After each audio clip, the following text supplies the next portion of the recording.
Well, I started a bit of a video a minute ago, well, more than a minute, and I paused it when Micah asked me to go back inside with her so she'd go to the bathroom.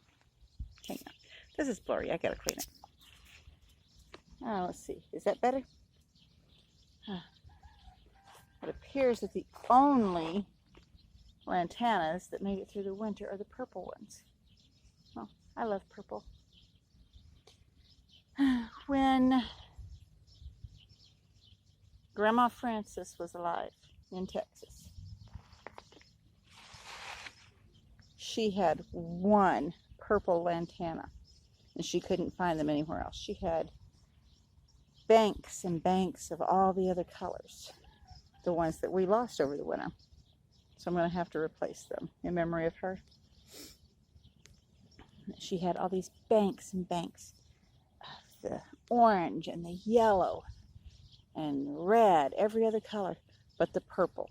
She had only been able to find one purple, and it was in this little planter that Maxine loved.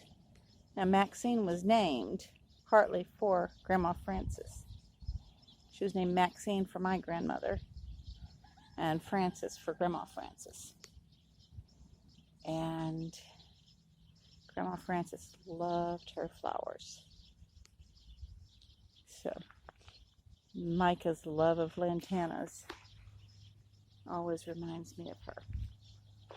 The butterfly bush is coming back.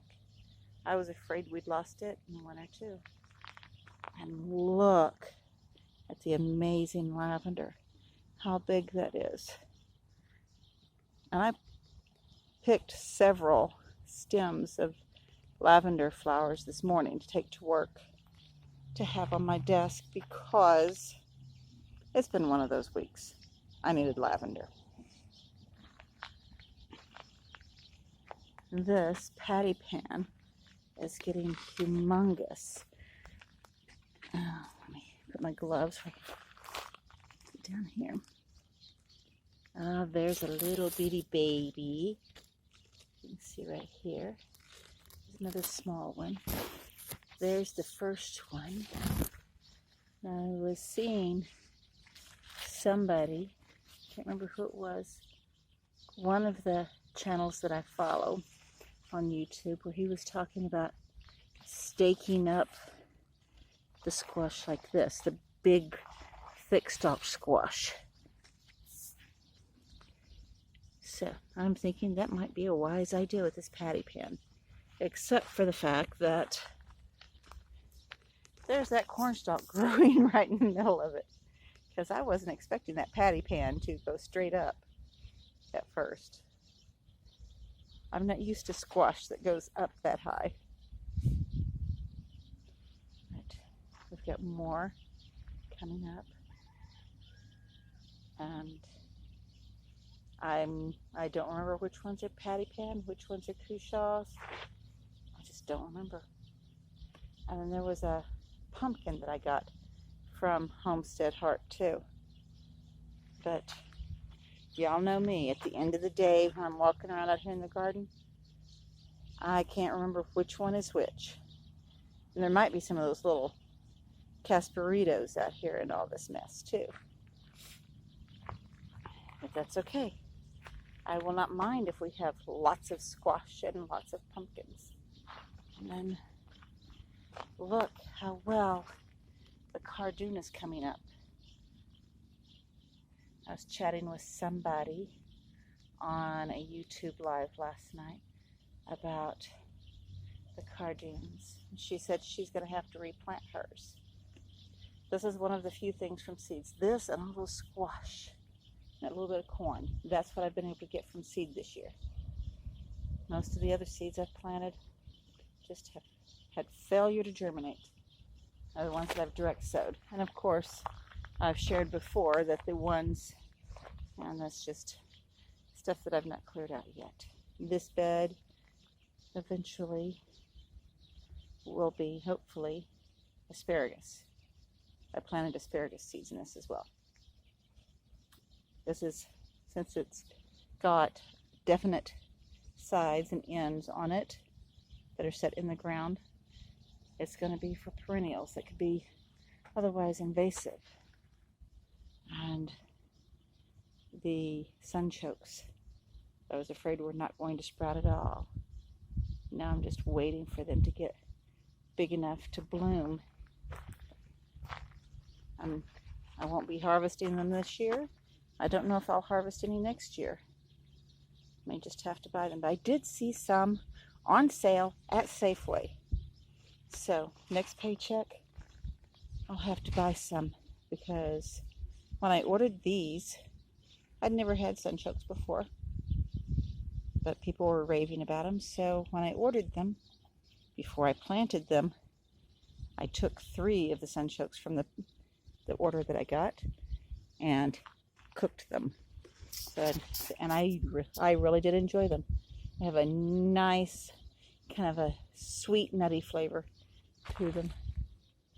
And so it'll be something that I really look forward to, and I'm hoping they completely fill this bed. If you watch my sunrise videos, this is the view you get early morning. Well, just a little bit lower. I'm holding this instead of setting it down on the fence post. But here in the evening, it's beginning to look beautiful and lush. I'm so very grateful for whomever it was, previous residents on this property who decided to build up this berm right here. It's rocks and soil, because that's where I'm getting a lot of the stone to make the spiral beds.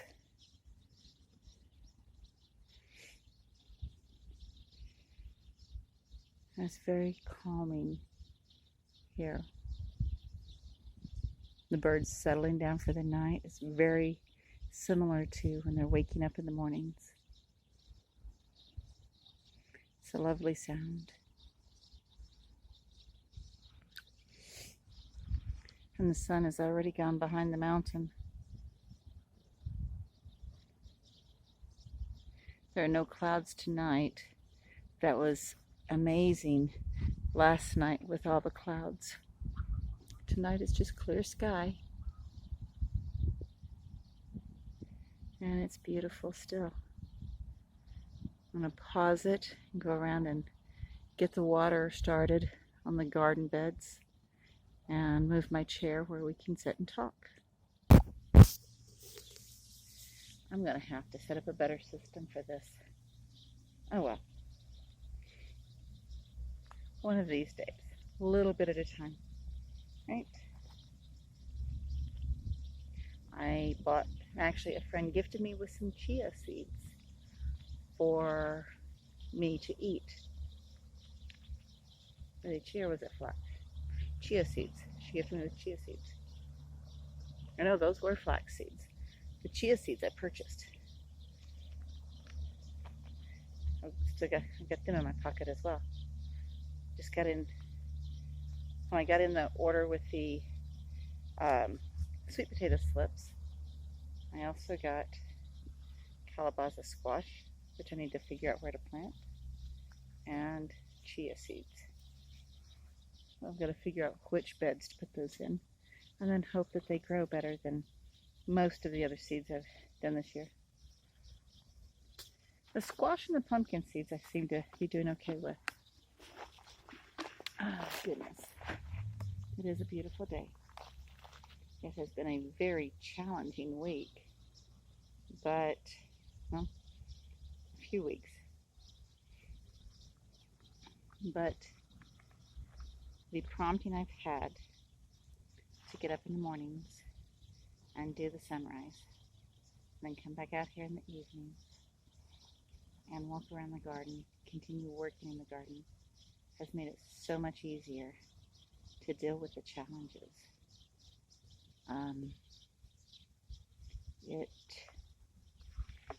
Well, if you know me, and those who've been watching me a while, know that I work in a primary care office.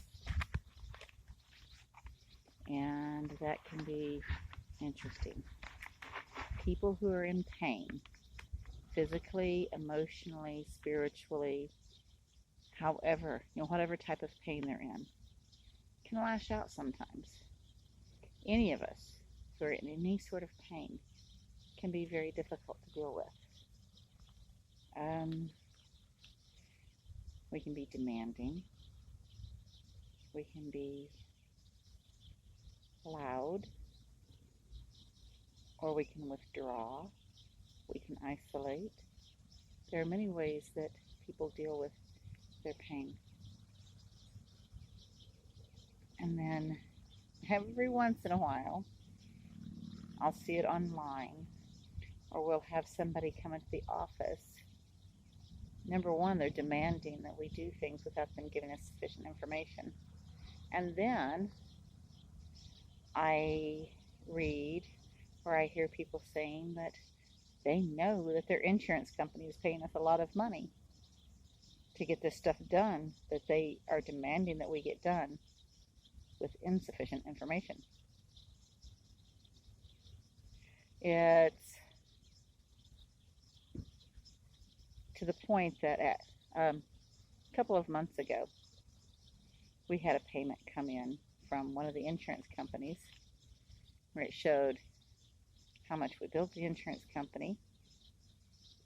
Then it showed a little discount, less than $10 on the discount that the insurance company was taking out of what we billed. Then there's a column that says other adjustments, which took a sizable portion off of what we had billed. Then it showed I think it was about 99 cents. That was the patient portion, patient responsibility. And then the check from the insurance company, 18 cents. Hilarious. Because it's not worth the ink that a check would be printed on. It's not worth the time of the person who spent all their time processing that payment to send us 18 cents. We've even, I wish I had made copies of it, we've even on multiple occasions had checks from insurance companies for 3 cents. It costs more than 3 cents just for the ink to print the check, let alone the paper, the envelope, the postage, the time, the labor. And it's just amazing to me. But people think that their primary care providers are making lots of money. No. Look at your insurance companies. They dictate what your primary care is going to get paid. And now remember, insurance companies are there to help you pay for your medical expenses when you have a catastrophic expense, a doctor's visit. If you have chronic illnesses, which cause you to have to go to the doctor's office quite often, they're there to help the patient. But they're also there to make money for their shareholders. So, if they are sending money to your primary care provider, if they are sending money to your pharmacy, if they are sending money to your specialist, then that's less money that they have for their shareholders. It's just business. But don't go into your primary care's office upset and yelling at them because you think that they're getting rich, because they're not. But the thing I really wanted to talk about when it comes to your medical is be a responsible patient. Be a well-informed patient. Take control of your medical care. When you need your provider to order something for you, make sure that you have the information that your provider needs in order to order that. If you need medications, if you need your refills, make sure you have a complete list. You know, your PCP needs to know what you are currently taking, what vitamins, what over-the-counter medications you're taking. They need to know that you are still taking the same dosages they prescribed for you of the medications they've prescribed. They need to know what your specialist has prescribed for you and what dosages. Sometimes when you go to your specialist, or if you have an ER visit, you're hospitalized, there's somebody beside your PCP who adjusts your medications, makes changes. Don't expect your PCP to have every single detail. Take your list in and verify it with them. Let them verify that what is in their computer system and what you want them to order is accurate. Am I on there? Am I on there? Yeah. Okay. Well, I don't know. It's been wiggling around and people are going to get dizzy because you've had me wiggling. I love you. And the other thing, not just your medications. If you need supplies, say you have a wound that's not healing well, and your provider sent you to wound care, to home health, and you need additional supplies ordered, gauze bandages, the tape for the bandages, anything else. If you are having incontinence problems, and so you need supplies ordered for that. If you have any sort of ostomy, and you need the supplies for that, because there's only so much, the supplies only go so far. Take a specific list with you. Can't keep you from. Take a list with you to your provider's office, because if they've ordered you, incontinence supplies. Oops, sorry for shifting that. If they've ordered incontinence supplies for you, they don't know, unless you tell them, whether or not the supplies they ordered for you last time are still the right size. Micah, you're sticking your head between me and the phone. Okay? They don't know how many you're going through in a month unless you tell them.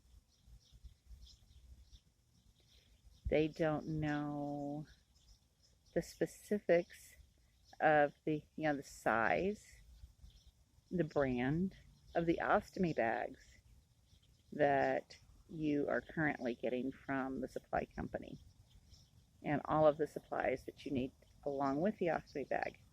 They don't know what you are running short on and what you still have an ample supply of. Take the specifics. Take a picture if you need to. Almost all of us have smartphones these days. I don't know very many people who don't. Take a picture of the label from your supplies, or write it down. Somehow or another, have the information that your provider needs to make sure that they're ordering you the correct supply with the item number and the quantity you use every month. Make sure they know if you need a specific brand. There's a couple of different brands, including Hollister. Your provider has to be able to tell your supply company if a specific brand is required, if it is to be dispensed as written. If you don't provide this information to your provider, then when your provider hands the instructions for the order to their referrals department, whoever the referrals clerk is, or whichever office staff puts those orders through, because remember, the provider cannot put the order through because they're going from taking all their notes and trying to take down all your specifics. They have to go and chart all of this very clearly and in a very specific manner in your chart before they go on to their next patient. And if they don't write it, if they don't chart it exactly the way that Medicare wants it, it kicks back. So they have to be very careful. They have to be very specific. And this is, if somebody needs a power wheelchair, provider ordering power wheelchair for patient due to the fact that the patient is losing balance and is a significant fall risk. The patient can no longer, and you have to you can't just put that you're a fall risk. Patient can no longer use a cane or a four-wheeled walker to ambulate. Patient can no longer balance on his own. What, baby? No, but in a couple of weeks, I'll pick you up at lunchtime in a couple of weeks. Okay, on the day that the daycare is closing at 1, but not tomorrow. Oh no, Miss Felicia's not going to be there at the office tomorrow. Yeah, let me pause this. Okay, sorry for that. Mommy time. It's my #1 job, huh, baby? Just be your mommy. Keep you safe and to listen. Just help your provider to help you. Bring in all of your details, all of your specifics, so that your provider can take all of the information you provide and include it in the chart notes, and then pass all of that information that you've provided along with the chart notes on to the person ordering your supplies, so that you can get your supplies promptly, and they're not going back and forth, sending you emails, calling you, okay, do you have a product number on this? How many of these a month do you use? No. Do you have to have this specific brand? Oh, make sure you tell your provider which supply company you get your supplies from, because there are many. And your provider has the contact information for most of them. If there's a supply company, sweetie, don't put my arms down, babe. Don't put my arms down. If there's a supply company that they don't have the information for, Google is their friend. I spend lots of time pulling information from Google so that I can get supplies that patients need. But all of this is very important. Just be conscious of what you're doing. Be conscious of, make sure to fully inform your provider so that they can give you the best help they can. Eric, he left a little bit ago. Went that way. All right. Be a good patient. Help your provider and your provider's office staff to be able to help you in the best way possible. Now, it's time for me to take this little one inside and get things done. I keep putting off doing my work in the house because I'd much rather be out here working in the garden. Y'all have a blessed evening. Take care.